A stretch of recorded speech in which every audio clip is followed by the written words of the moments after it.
Hola, ¿qué tal? ¿Cómo estás? Sean todos bienvenidos a esta nueva edición del podcast del Instituto Pacífico. Mi nombre es Jorge Flores, abogado en materia tributaria, miembro del staff de la revista Actualidad Empresarial. Y en esta oportunidad tenemos la grata compañía del abogado especializado en materia laboral, Isaac Robles. Gracias, Jorge.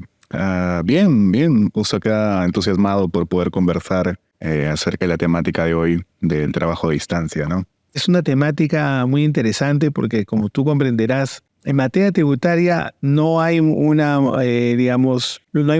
definición clara entre teletrabajo, trabajo remoto, freelance, ¿no? El trabajo en realidad de fuera de la oficina, ¿no? Desde fuera de la oficina. ¿Nos podría decir, para entrar en materia, cuáles son, los aspectos que hay que considerar para diferenciar estos conceptos de trabajo remoto, teletrabajo? ¿Cuál es la diferencia? ¿Cuál es su regulación? Es una buena pregunta. Mire, en este caso, todo este grupo de trabajos que no se realiza dentro del centro de trabajo, es decir, de manera presencial, se consideran como modalidades de prestación de servicios, ¿no? A distancia. Entonces sería una modalidad de prestación de servicios. Uh-huh. Ahora, hablando específicamente de lo que es el trabajo remoto, este se implementó como una medida de emergencia, ¿no? Como recordarás, nos afectó lo que es el COVID-19 a todos, ¿no? Todos prácticamente desaparecimos en 2020 y todos teníamos que elaborar desde casa, ¿no? Lastimosamente, nuestra regulación no estaba lo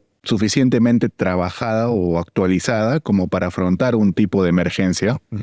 Como fue la emergencia sanitaria por COVID, ¿no? Entonces, de urgencia se aprobó una modalidad temporal, ¿no? Que no aumente los cargos, podría decir, sociales de las empresas con respecto a sus trabajadores, ¿no? Sino que les permita seguir laborando, ¿no? Afrontando también la afectación económica del mercado, por la emergencia sanitaria, ¿no? Y se implementó el trabajo remoto, que es una modalidad de prestación a distancia, ¿no? Que simplemente tenía un periodo de duración durante la época de emergencia sanitaria. Además, existieron algunas disposiciones, me parece, de la SUNAT al momento de ingresar a los trabajadores del trabajo remoto, porque ni siquiera existía la figura como para poder declararlos en el BLAME, en el registro, ¿no? Entonces, por disposición de SUNAT, se les declaraba temporalmente como teletrabajadores, ¿no? Con la anterior ley. Y terminada ya el periodo de emergencia sanitaria, culmina también la vigencia del trabajo remoto y se emite la nueva ley de teletrabajo, ¿no? Que es la ley número 31572, ¿no? Con la cual ya se implementa esta modalidad que regula, se podría decir, el trabajo a distancia, ¿no? Y que de alguna manera también ha dado facilidades a las empresas, como por ejemplo contratar trabajadores desde el extranjero, ¿no? Y esto definitivamente ya... Claro. Se podría decir que incluye alguna temática tributaria, ¿no? Exacto. Porque definitivamente un trabajador que labora desde el extranjero definitivamente no va a tener la misma afectación de renta que un trabajador que labora dentro del territorio nacional, ¿no? Sí, claro, por supuesto, Isaac. Sí, fíjate que ahí se está apareciendo esta figura de algunos peruanos que por N circunstancias están en una empresa peruana, están en planilla, pero deciden por N circunstancias irse al extranjero. Y desde allá comienzan a efectuar el trabajo, ¿no? Trabajo de gestión, de dirección, de análisis, de diseño, de composición gráfica, ¿no? Inclusive de vendedores, gestores. O sea, es decir, por ejemplo, una persona que esté en Italia tiene conocimiento de los clientes, ¿no? Tiene el manejo, el expertise de cómo manejar los clientes y ese para la empresa es un valor, a la persona la mantiene en planilla, ¿no? Entonces, el tema es cuando sale en el tema tributario, en tanto se tenga el estatus de una persona natural domiciliada en el Perú, no hay ningún problema, tributa como un peruano más, como si estuviera acá. El problema es que cuando esa persona físicamente está fuera del territorio peruano más de 184 días, y ahí el año que cumple estando ese periodo de tiempo fuera del país, el próximo año, ¿no? Ya sería un no domiciliado. Y como tú comprenderás, un no domiciliado solamente tributa por su renta de fuente peruana. Si esa persona está en Italia, presta su servicio en Italia, en un departamento en Italia conectada, con todos los equipos necesarios y despliega todo su expertise profesional en ese departamento en Italia, la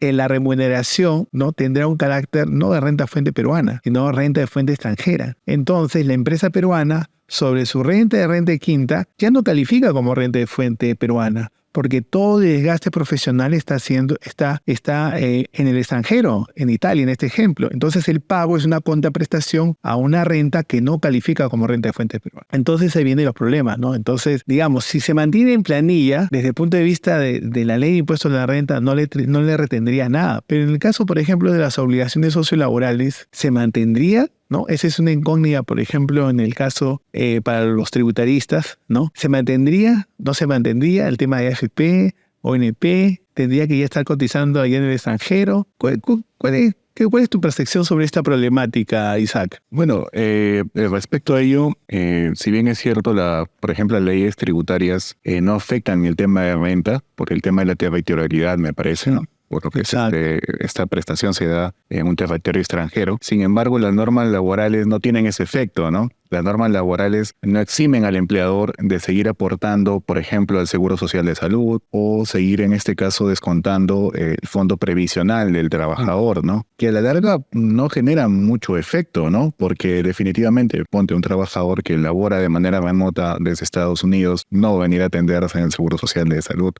aquí en el Perú, ¿no? Y bueno, también al momento de que se haga, por ejemplo, su devolución de su fondo de pensiones, también crearía otro procedimiento adicional un poco más engorroso, ¿no? Pero lastimosamente las leyes laborales lo mantienen así. En este caso no eximen al trabajador de seguir aportando al Seguro Social y de seguir descontando fondos previsionales, ¿no? Correspondientes. Digamos, en cuanto a la normativa laboral, es como si el trabajador estuviera aquí en el Perú. Estuviera acá. Y por eso recomendamos en esos casos que el trabajador no permanezca en el Perú, fuera del Perú, fuera del territorio peruano, más de 183 días, ¿no? De 184 días, ¿no? Porque de acuerdo al artículo 7 de la Ley de Impuestos a la Renta, si se pasa los 184 días, y el próximo año es no domiciliado. Ahora, estamos hablando en términos del mandato de la ley y en términos teóricos también, ¿no? Porque esto se puede, digamos, acreditar con el récord migratorio, ¿no? Sus últimas entradas y salidas, se hace el cómputo. Básicamente SUNAT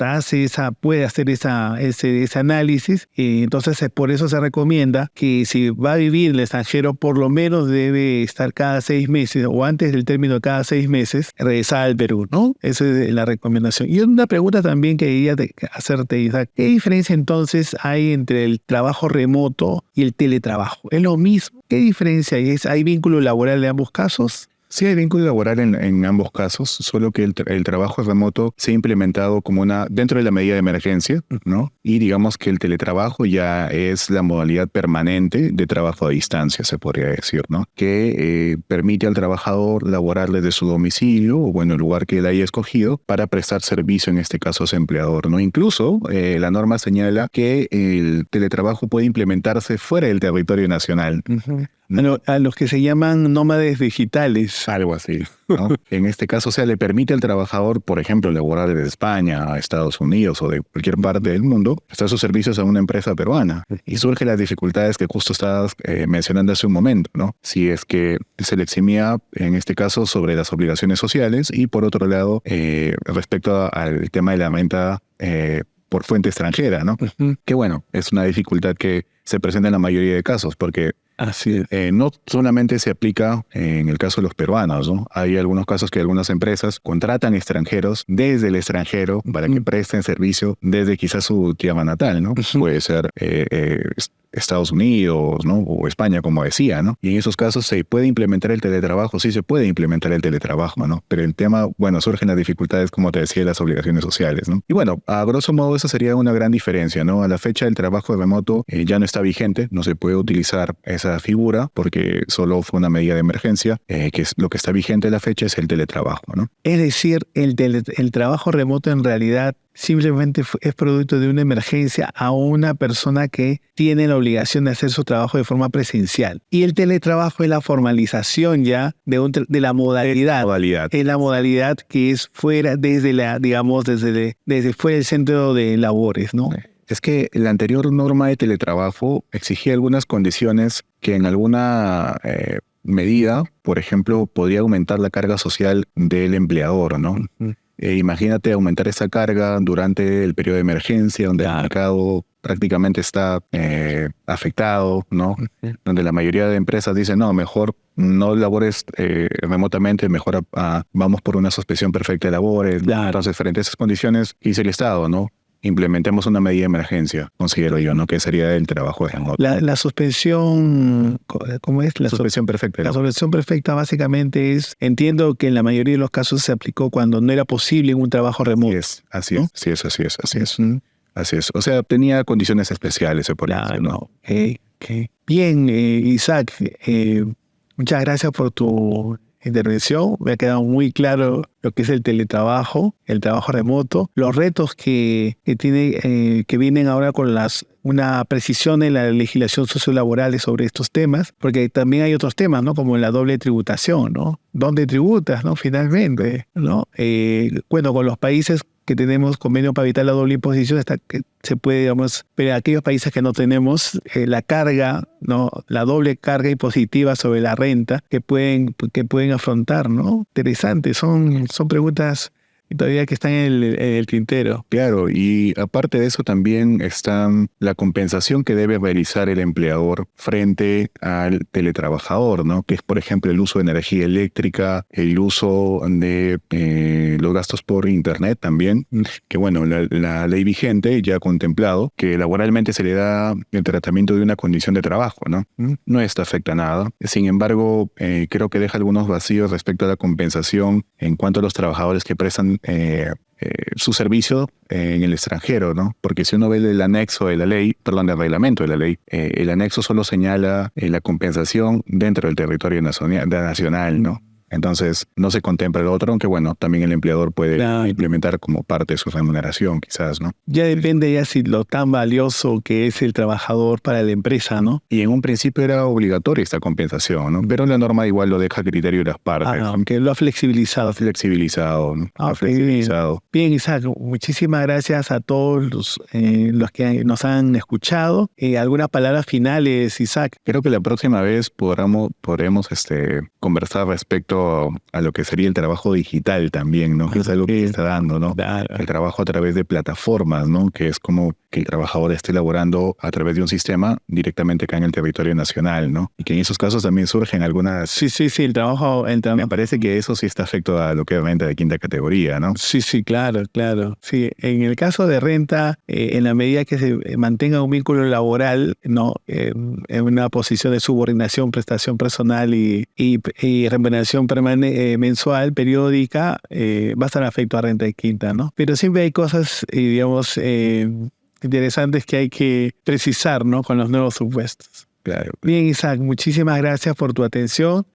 Agradezco la atención de todos. Por favor, síganos en nuestras redes sociales, en nuestra plataforma de información. Siempre hay una información útil, actualizada, y también estén atentos a nuestros eventos, nuestras sorpresas que periódicamente estaremos anunciando. Y quizás, discúlpame que te interrumpa. Sí. Puedan sugerirnos a través de las redes sociales qué temática podemos tratar. Por supuesto. ¿No? Para poder conversar al respecto, ¿no? Y quizás darle algunos tips a los suscriptores. Por supuesto. Clientes, ¿no? Buena idea, Isaac. Y te invitamos, están invitados todos a poner sus preguntas y estaremos atentos y escogeremos las mejores. Y bueno, nos vemos en una próxima edición. Gracias por su atención. Nos vemos en la próxima edición. Chao.